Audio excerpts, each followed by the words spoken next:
비타민C 항노화의 비밀.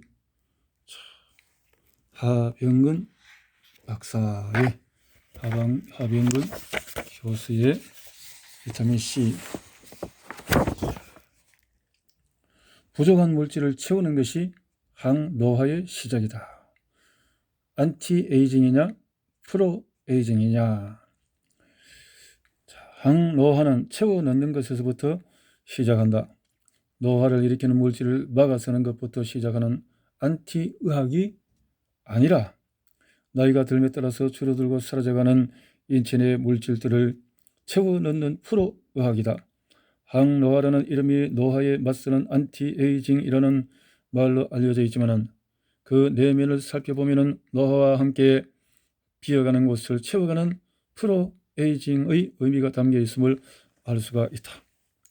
노화를 극복하려는 인체 내 움직임을 최대한 돕자는 것이 항노화의 진정한 의미이다. 이름은 안티의학의 모양새를 하고 있지만은 속내는 프로의학인 셈이다. 나이가 들기 시작하면은 인체에 필요한 물질을 만들어내는 공장의 생산 능력이 점차 떨어진다. 생산력이 저하되어 인체에 필요한 최소량을 만들어내지 못하면 노화가 가속화되고 정도가 심해지면 급기야 병적인 노화로 치닫게 된다. 병적인 노화는 질병을 불러오는 진원지가 되며 이로 인해서 시작된 질병들은 기존 의학의 안티치료법으로 고치기 힘든 난치병이 된다. 이렇게 되면 병적인 노화와 질병이 서로 악순환을 하게 되는데 이 악순환을 끊어내는 첫 출발점은 노화를 병적으로 만들어간 인체 내 대사 이상을 바로잡는 일이다. 인체 내 항상성이 교란되어 노화를 촉진하게 되는 원인 중의 하나로 질병의 치료를 위해서 투여되는 약물을 들 수 있다. 가장 찾기 쉬운 예가 항생제이다. 항생제는 질병을 일으킨 박테리아를 죽이기 위해서 투여하는 약물이지만 인체 내에 정상적으로 존재하면서 사람들을 돕는 박테리아까지 함께 죽인다는 문제가 있다. 따라서 항생제는 반드시 필요한 경우에 한해 단기간에 강하게 투여하는 문제가 되는 박테리아를 섬멸하고 나와야 한다. 그래야만 인체에 이로운 박테리아의 소실을 최소한으로 줄여 이 박테리아들이 인체에 기여하는 부분을 최대한으로 유지하게 할 수가 있다.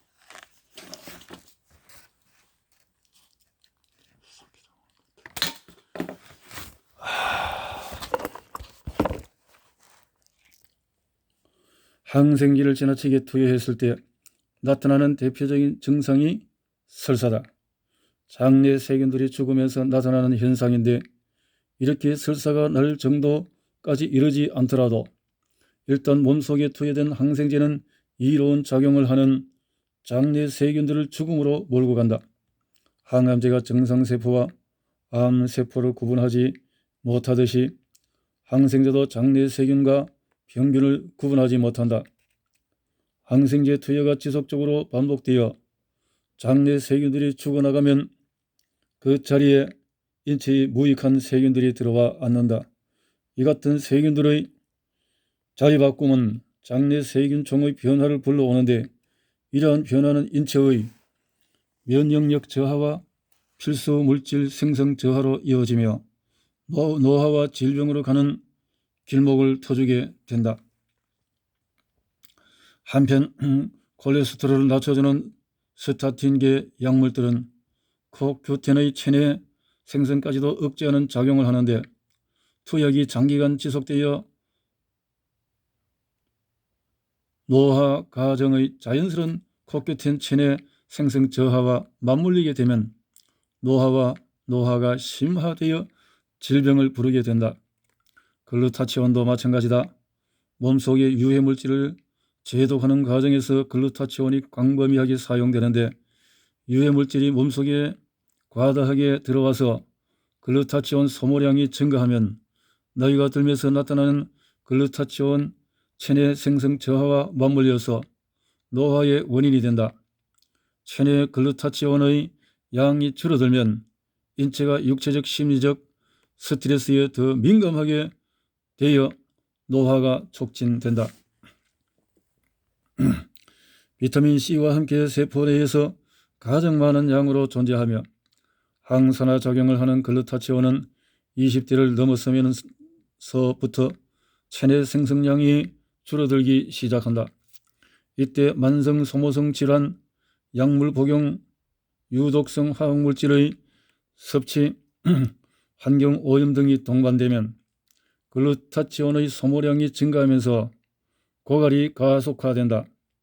소모된 글루타치온이 외부 공급이나 글루타치온 생성 물질에 의해서 보충되지 않으면 인체 내 제동력 약화로 이어져서 각종 질병을 야기하는 터전이 된다.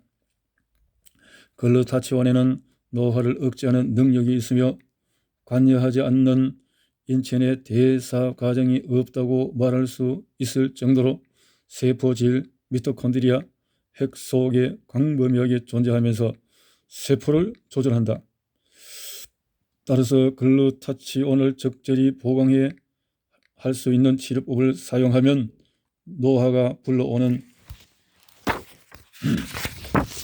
여러 만성 소모성 질환들의 치료에 도움을 얻을 수가 있다. 노화 과정 중에는 인체 내에 꼭 필요한 물질의 생성이 점차 줄어들게 된다. 여기에 질병이나 약물, 유해, 환경 등에 의해 체내 소모마저 증가하면 병적인 노화 과정을 밟게 된다. 생산의 감소와 소비의 증가는 인플레이션을 부른다. 노화는 우리 몸에 나타나는 인플레이션이다. 노화라는 인플레이션을 잡기 위해서는 인체에 꼭 필요한 물질의 생산을 늘려서 충분히 공급해야 한다. 거기서부터 시작이다. 인플레가 잡히면 안정이 오듯이 노화가 잡히면 건강이 온다. 건강이 오면 질병도 물러난다. 프로의학은 안티의학이 소모하면서 할 수 없게 된 많은 것들을 채워 넣으면서 할 수 있게 만든다. 이제는 프로의학의 시대이다. 채워 넣는 의학 시대이다. 안티에이징이 아니라 헬시에이징이다. 서양의학은 안티의학이다. 항생제의 눈부신 발전과 함께 동반성장해 온 서양의학은 항생제의 성공에 매료되어 그 시각이 안티의 길에 고정되다시피 해왔다. 웬만한 질환에 안티라는 말을 붙이면 치료제가 되어 나올 정도로 안티 치료제들이 즐비하다. 그러나 현실은 차갑다. 서양의학의 팽배한 안티의학은 거창했던 시작에 비해서 시간이 흐를수록 빛이 바래고 있다. 서양의학을 주도하던 안티의 칼날이 무뎌지면서 패러다임 자체가 흔들리고 있다. 숱한 논란을 불러일으키고 있는 고전적 항암제들도 마찬가지다. 고전적 항암제들은 항생제가 박테리아를 죽이듯이 세포를 사멸시키는 안티의학의 산물이다. 안티로 고정된 서양의학의 시각은 온갖 부작용을 양산하고 있는 고전적인 항암제의 틀도 쉽게 벗어나지 못하게 만들고 있다. 안티라는 말을 우리말로 옮기면 항이라는 접두사가 되는데 항 바이러스 항 자, 익숙한 여러 치료제들의 항이라는 접두사를 달고 수없이 많이 나와 있다. 항생제, 항암제, 항바이러스제, 항균제, 항고혈압제, 항정신병제, 항우울제, 항경련제, 항염제, 항부정맥제 등 셀 수 없을 만큼 많은 약들이 안티라는 의미의 접두사를 달고 있다. 이러한 관행은 노화를 들여다보는 시각에도 스며들어 항노화라는 말을 만들어내게 되었고 어찌된 일인지 한국에서는 안티에이징이라는 영어 그대로 대중에게 노출되고 있다. 매스컴에 등장하는 의료인들이 스스럼없이 안티에이징이라는 말을 하고 일반인들 역시 안티에이징이라는 말에 생소해하지 않는다. 이런 모습을 보고 있노라면 안티에이징이라는 단어가 이미 항노화라는 우리말을 대체하고 있다는 생각까지 들기도 한다. 그러나 이렇게 보편화되어 가고 있는 안티에이징이라는 말은 서양 의학에 팽배해 있는 안티의식이 만들어낸 지극히 부적절한 말이다. 에이징에 맞서는 것이 아니라 자연에 순응하는 것이 노화의 과정을 젊고 건강하게 만드는 핵심인데, 오랫동안 익숙해져 온 안티의학은 노화의 과정마저도 자신의 패러다임 속으로 끌어들여서 그 시각을 왜곡해 버렸다. 그렇네요. 항이라는 것은 부정적인 맥인데 항노화한다는 긍정적인 면까지도 그 말이 들어갔다라는 것을 알게 하는 내용인 것 같습니다. 서양의학에 팽배해 있는 안티의학 의식은 메모드가 되어 있는 거대 제약사들이 만들어낸 신물질 의학이 의학을 세뇌하면서 번져나간 신드롬이다. 안티의학 의학은 인체 내에 존재하는 정상적인 물질이나 신호 전달 과정이 항진되어 있거나 외부에서의 이물질이 인체 내로 잠입했을 때 이들을 막아냄으로써 인체를 평정 상태로 되돌릴 수 있다는 취지로 만들어진 의학의 한 패러다임이다. 제약회사들이 만들어내는 신물질들이 큰 역할을 했고, 이러한 신물질을 기반으로 한 약물들이 개발되기 전까지는 손쓸 수 없던 여러 질환들이 신약의 개발과 함께 치료법을 찾게 되었다. 안티의학이 한 시대를 풍미하며 인류를 구원한 셈이다. 그러나 안티의학이 한계를 보이는 부분, 칼날이 들어가지 못하는 질환자들을 만나면서 안티의학을 기반으로 한 서양의학도 좌초하기 시작했다. 거대 제약사들은 자연물을 이용해서 채워 넣어야 하는 질환들까지도 무리수를 두어가면서 안티의학으로 접근했다. 이러한 접근법은 곳곳에서 오류와 부작용으로 나타났고, 이러한 부작용을 무마하는 신물질이 다시 치료약으로 등장하여 왜곡되어 갔다. 자연물을 치료약의 범주에서 쫓아내는 데 성공한 거대 제약사들의 마케팅은 결국 서양의학을 반쪽짜리 의학으로 만들어 버렸다. 참 의미심장한 내용인 것 같습니다. 다시 말해서 이 서양의학이 이제까지 자르고 수술하고 또 이 세균들을 막아서는 등등의 좋은 성과를 내었지만은 지금 이 대사증후군에 일어나고 있는 모든 것들이 부족한 곳에서 생긴 것들인데, 이것마저도 이렇게 안티라는 막아서는 쪽으로 해버린다면 결국은 건강할 수가 없겠다라는 이 메시지인 것 같습니다. 자, 부족해 말라가는 곳에는 채워 넣고 쏟아 부어야 한다. 고갈되어 가는 몸속에 채워 넣어야 할 것은 그 속에 있던 것들, 우리 몸이 먹고 살던 자연이어야 한다. 서양의학은 이 같은 평범한 진리를 외면한 채 빈자리를 신물질로 대체하려 했고, 그와 같은 오만한 행동은 사람의 몸을 더욱 고갈시켜 버렸다. 우리 몸을 더욱더 망가뜨리는데 일조를 하게 되어졌다, 이 말이죠. 부족해서 말라가는 것에는 채워넣고 쏟아 부어야 한다. 고갈되어가는 몸속에 채워 넣어야 할 것은 그 속에 있던 것들, 우리 몸이 먹고 살던 자연이어야 한다. 서양의학은 이 같은 평범한 진리를 외면한 채 빈자리를 신물질로 대체하려 했고, 그와 같은 오만한 행동은 사람의 몸을 더욱 고갈시켜 안티에이징, 항노화라는 말도 그 이름만으로는 어떠한 물질에 맞서는 신물질 의학처럼 들리지만, 사실은 인체 내에서 사라져가는 자연을 채워넣어 노화를 건강하게 만들어간다는 의미다. 항산화제라는 말도 그 속뜻은 부족한 전자를 채워 넣는다는 의미의 한원제라는 사실을 염두에 둔다면, 안티에이징이라는 말의 진짜 의미는 부족한 항노화 물질을 채워 넣어 노화를 건강하게 만들어가는 헬시 에이징 오일을 뜻한다는 것을 알 수가 있다. 노송의 푸른 잎이 시들지 않게 하는 것, 그래서 늘 푸른 인생으로 가도록 하는 것이 헬시 에이징의 시작이다. 근데 의학의 이 패러다임이 아주 잘못된, 편협된, 그래서 항안티라는 말로 해서 이제까지 잘못 가는 것을 안티로 막아선다는 이런 부분이지만, 부족해서 고갈로 또 약해져가는 부분을 더욱더 약하게 만드는 쪽으로 항안티라고 들어가면 안 된다는 거죠.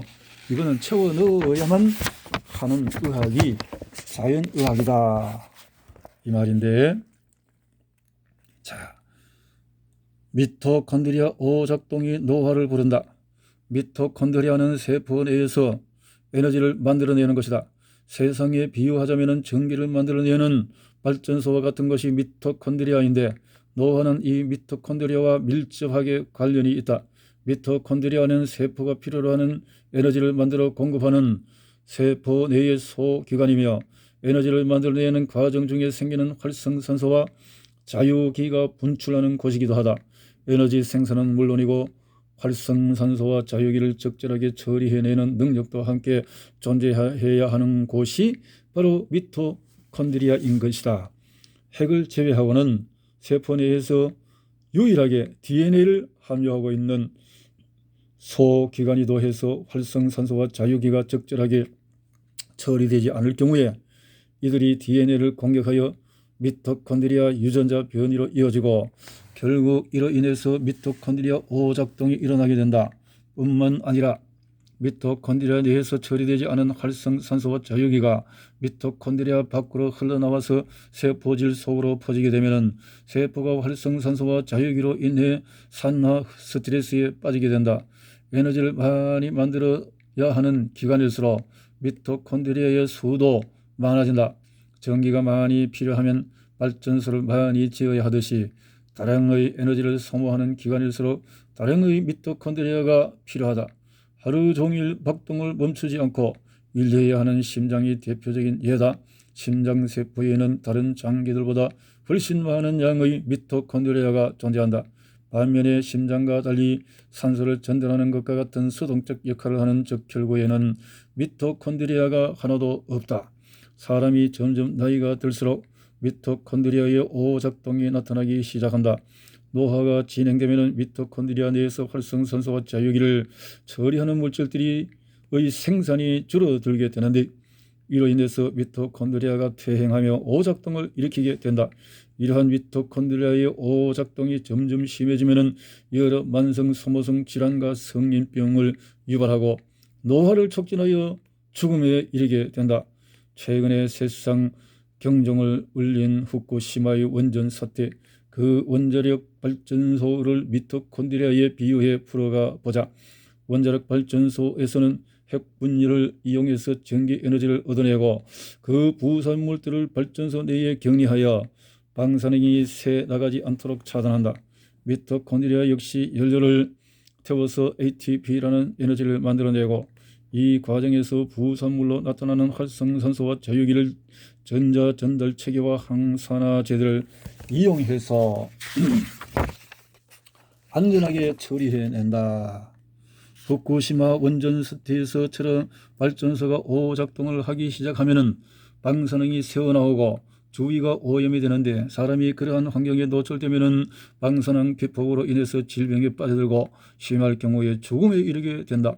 미토콘드리아의 오작동과 마찬가지다.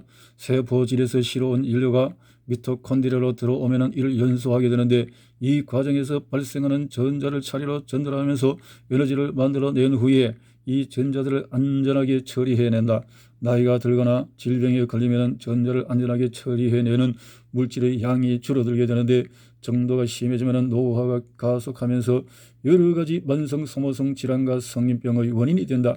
이는 원자력 발전소의 처리 시설이 고장나서 방사능이 새어나오는 것에 비유할 수 있는데, 이렇게 새어나오는 방사능이 인체에 위험하지 않은 수준에 그친다면 문제가 없겠지만, 고장을 바로잡지 못해서 방사능 누출이 누적되거나 방사능 유출 정도가 심해지면 생명까지도 위협하게 된다. 노화는 미토콘드리아에서 제대로 처리되지 않고 새어나오는 활성산소와 자유기가 세포의 핵과 세포질 그리고 미토콘드리아 자신을 지속적으로 타격하면서 나타나는 퇴행 현상이다. 이러한 현상이 계속되면 미토콘드리아의 숫자가 줄어들고 기능도 쇠퇴하게 되어서 결국 인체는 급속한 노화에 빠져들고 만다. 노화를 건강하게 이끌어가고 그 속도를 미음 완보하듯 느리게 하려면 무엇보다도 먼저 퇴행하며 쓰러져가는 미토콘드리아를 재건해야 한다. 미토콘드리아의 숫자를 늘리고 기능을 항진해서 활성산소와 자유기가 차질 없이 처리되도록 만들고 에너지 생산도 차질 없이 진행되게 해야 한다. 이를 위해서는 빠른 노화를 막아주는 항산화제인 비타민C, 글루타치온, 비타민 E, 코큐텐, 리포산의 오행 네트워크가 원활하게 돌아가야 한다. 미토콘드리아는 복구 불능으로 손상되기 10여 년 전부터 결함이 나타나기 시작하고 손상 초기에는 미토콘드리아가 다시 원상 회복될 수 있다는 연구 보고들이 나와 있다. 이 내용만 참고하더라도 항산화 오행 네트워크를 일찌감치 보충해서 미토콘드리아 손상을 예방하는 것이 얼마나 중요한지를 잘 알 수가 있다. 미토콘드리아의 기능을 유지하는 것은 건강한 노화와 질병의 예방을 위해 필수 사항이다. 항산화 오행 네트워크 중에서 코큐텐은 에너지 대사와 밀접한 관련이 있다. 코큐텐은 미토콘드리아의 호위병과 같다. 코큐텐은 출생과 함께 인체를 장기 속에서 그 양이 지속적으로 증가하다가 20세에 이르러 절정을 이룬다. 그 이후에 그 양이 지속적으로 감소하는데 코큐텐의 감소는 미토콘드리아 기능의 쇠퇴로 이어진다. 코큐텐은 미토콘드리아에서 전자를 전달하며 에너지가 생성될 때 전자를 이동시키는 전자 전달 체인의 중개소 역할을 한다. 전자의 누출을 막고 유해산소와 자유기의 생성을 차단해 에너지가 온전하게 만들어져 나오도록 하는 것이 코큐텐의 역할이다. 미토콘드리아가 에너지 생산과 유해산소와 자유기 예방이라는 두 마리 토끼를 잡아낼 수 있도록 만드는 핵심이라고 말할 수가 있다. 코큐텐은 강력한 항산화제로 작용해서 미토콘드리아 내의 유해산소와 자유기를 처리해내며 세포막에도 위치하여 세포막의 산화 스트레스를 막아준다. 이렇게 좋은 코큐텐의 역할을 다시 보게 됩니다. 노화의 초점이 미토콘드리아에 모아지면서 미토콘드리아를 건강하게 만들고 그 숫자를 늘리는 다양한 방법들이 소개되고 있다. 그 중에서도 제일 먼저 시작해야 할 것이 코큐텐을 비롯한 항산화 오행 네트워크의 보충이다. 항산화제들을 건강 상태와 질병 유무에 따라서 적절히 혼합하여 보충하는 닥터하 칵테일 요법을 실시하면 젊고 건강한 삶을 영위할 수가 있다. 미토콘드리아가 젊어지면 인생이 젊어진다. 오행 네트워크를 다시 공부하면서 또 다음 시간 보겠습니다.